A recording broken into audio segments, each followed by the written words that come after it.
السلام عليكم ورحمة الله تعالى وبركاته. كي دايرين البنات؟ لاباس عليكم؟ بخير. اليوم غادي نشارك معكم كيك ديال الرمل، كيكه د الرملات البحر.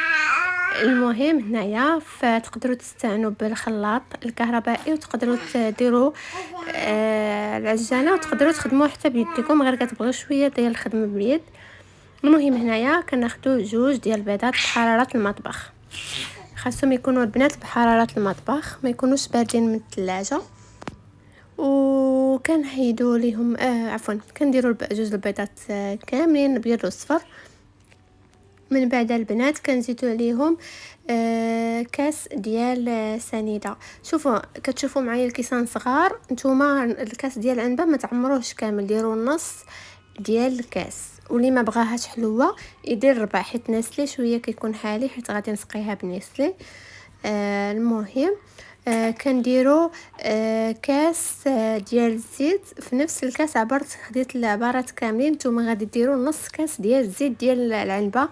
المهم المقادير مضبوطه غتلقاوها في صندوق الوصف ان شاء الله نكتبها لكم في صندوق الوصف. المهم البنات كنكمل هنايا كاس ديال الحليب، حتى هو ما عامرش. نتوما غديروا كاس لاروب.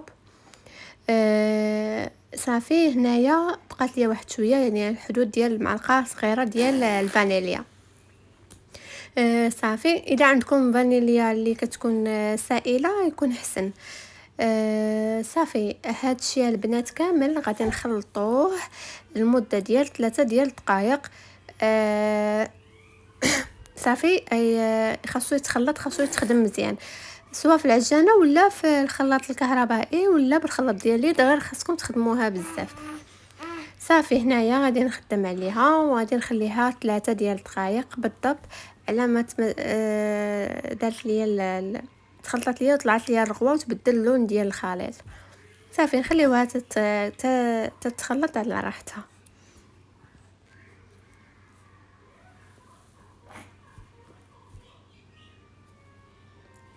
صافي البنات هنا كانت دازت 3 ديال الدقائق، غادي نحل عليها.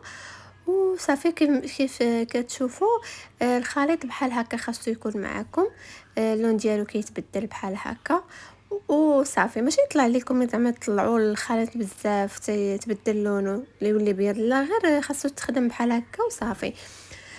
صافي هنايا البنات في درت كاس ونص ديال الطحين، ودرت معلقه ديال بيكربونات الصودا وجوج معالق ديال الخمارات. نتوما غديروا جوج ساشيات ديال الخمارات د الحلوى.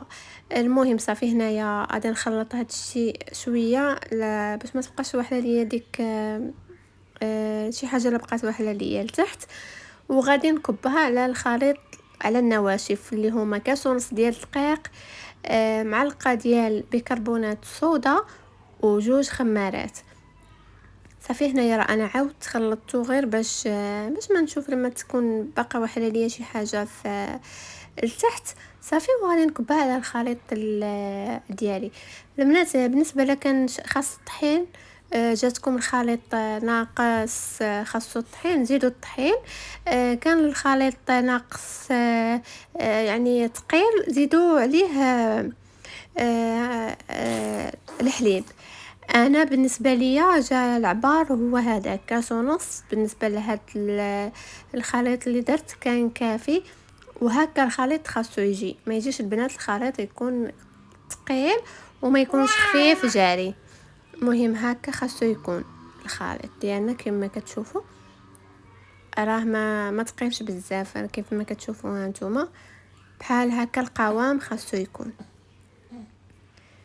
صافي البنات هنايا كتاخذوا المول ديالكم. من الاحسن البنات بالنسبه للمول، انا عندي المول الاخر ولكن ما استعملتوش، استعملت انا المول هذا اللي فيه ثقب من الوسط. المهم نتوما تقدروا تستعملوا داك المول، عرفتوه اللي كيكون غارق بحال هكا شويه من الوسط، هو اللي كيجي في هذا الكيكه زوين. انا ما عنديش فاستعملت هذا. صافي هنايا غادي نعلي شويه يدي وغادي نكب الخليط ديال الكيك في المول. شويه عليو يديكم باش يخرج داك الهواء اللي كاين في الخليط. وصافي ملي قبل ما تدخلوا الفران ديروا هاد الحركه باش تاكدوا ان ما فيها لا هواء لا والو. صافي وكتدخلوها لدرجه الحراره 180 درجه لمده نص ساعه بالضبط. تحلوا عليها الفران بلا ما تطلعوها الفوق لا والو. صافي البنات، هنا خديت المقله وخديت سميده البنات اللي كتكون موين، ما تكون رقيقه ما تكون غليظه بزاف.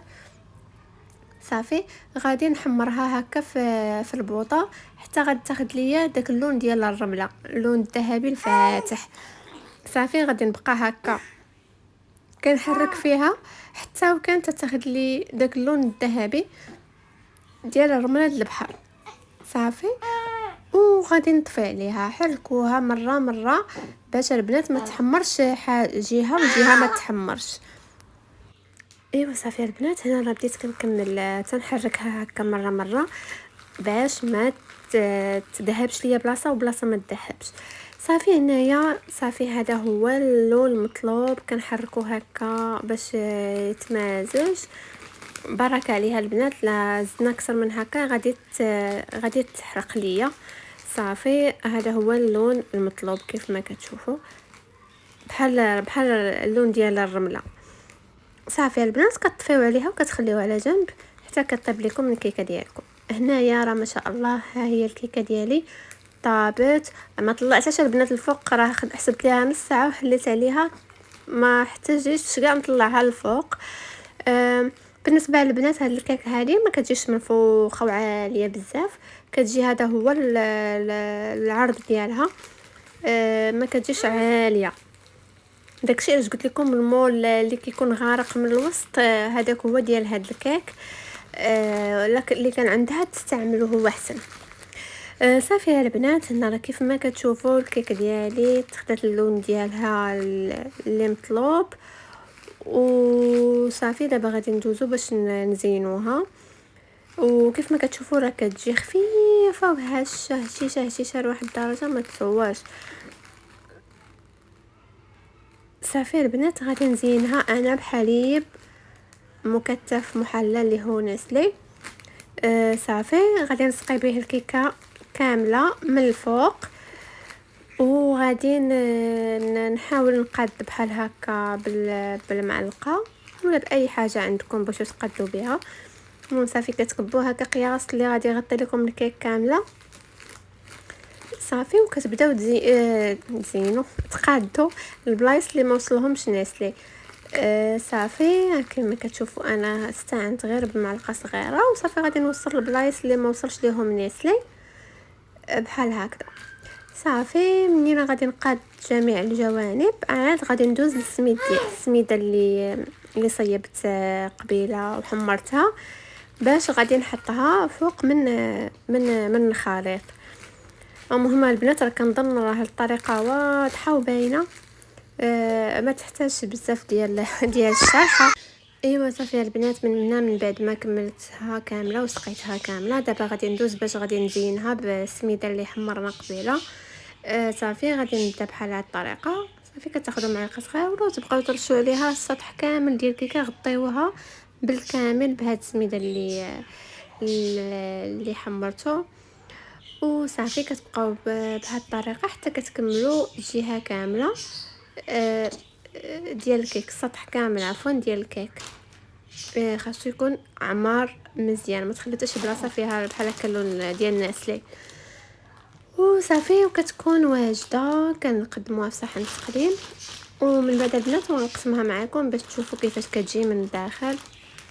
غير جربوها راه كتجي واعره وبسيطه وسهله وكتوجد في دقائق ما كتعداش. تقريبا 6 ديال الدقائق 7 ديال الدقائق كتكون واجده من غير طياب ديال الفران. واهم حاجه انها لذيذه واقتصاديه، ما كتاخذش منكم لا سنيده بزاف لا زيت بزاف لا حليب بزاف، يعني كلشي نص نص ربع ربع. المهم البنات هانتوما انا قطعتها معكم، للاسف مشى ليا الفيديو اللي كنت كنقطع فيه ما تسجلش. المهم هانتوما كتشوفوا كيف كتجي من الداخل هشيشه ولذيذه، كتجي لذيذه. جربوها ما غتندموش، واللي جرباتها تكتب لي في التعاليق باللي جرباتها. وبصحه والراحه مسبقا. ولا وصلتوا البنات حتى لهنايا ما تنساوش جيم ما تنساوليش كومونتير، وما تنساوش ابوني اللي مازال ما دارش ابوني.